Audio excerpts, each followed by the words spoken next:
Assalamu alaykum do'stlar. Bugun sizning bilan o'tgan zamon hikoya fe'l turida сөйләшербез. O'tgan zamon hikoya fe'lining 5 formasi bor, ammo biz onun 2 formasini gina qarab o'zarбыз. Ул да булса belgili o'tgan zamon hikoya fe'l ham belgisiz o'tgan zamon hikoya fe'l. Belgili o'tgan zamon hikoya fe'lining tip qo'shimchalari d, t, t qo'shimchalari. Endi belgisiz o'tgan zamon hikoya fe'l g'on, gan, qongan qo'shimchalari yordamida yasala.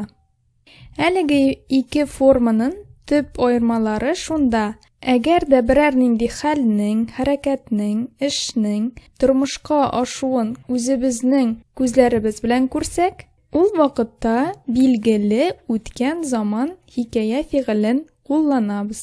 Masalan, Rustam imtihonga kirdi. Bu ishroqda Rustamning imtihonga kiruvin biz o'z ko'zlarimiz bilan ko'rganmiz. Bu ishroq bizning uchun belgili. Shuning uchun biz fe'l negizini belgili o'tgan zamon hikoya fe'lining qo'shimchasin yolg'adik. Bu ishroqda d degan qo'shimcha.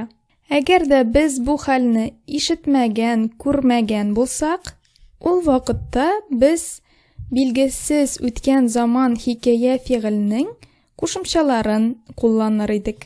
Masalan, shuluq misol: Rustam imtihonga kirgan. Bu ishroqda Rustam imtihonga kiruvi turida biz boshqa kishidan eshitganmiz. Shunga ko'ra, bu hal, bu ishroq bizning uchun belgisiz. Biz o'z ko'zlarimiz bilan bu halni ko'rmaganmiz. Shuning uchun kirgan bo'la. Belgisiz o'tgan zamon hikoya fe'lining qo'shimchalarini qo'llandik. Ilk belgisiz o'tgan zamon hikoya fe'lining mish degan qo'shimchasida bo'lgan.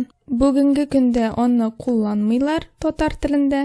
Ammo qaysi bir yozuvchilarning hikoyalarida, yozmalarida haligi qo'shimchalar kuzatiladi.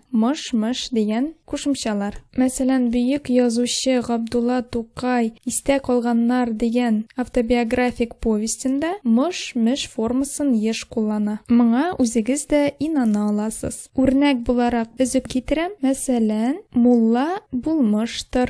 Bir er va bir qiz bolasi qolmishdir. Demak, qolgan, bo'lgan, Mamduda ismli qizini olmishdir. Bu ishroqlarda u belgisiz o'tgan zamon hikoya fe'llarini shoqday qo'llangan. Qaysi bir turkiy tillarda mish formasi alida saqlangan. Masalan, turk tilida mish formasi u belgisiz o'tgan zamon hikoya fe'lini bildiradi. Masalan, gitmish, demak, ketgan deb anglaymiz. Gelmish bizning ishroqda kelgan bo'la. Demak, turklarda mish formasi alida saqlangan. U formani alida qo'llanalar. Bu dars foydali bo'lar deb o'ylayman sizning uchun. E'tiboringiz uchun rahmat. Sog' bo'linglar.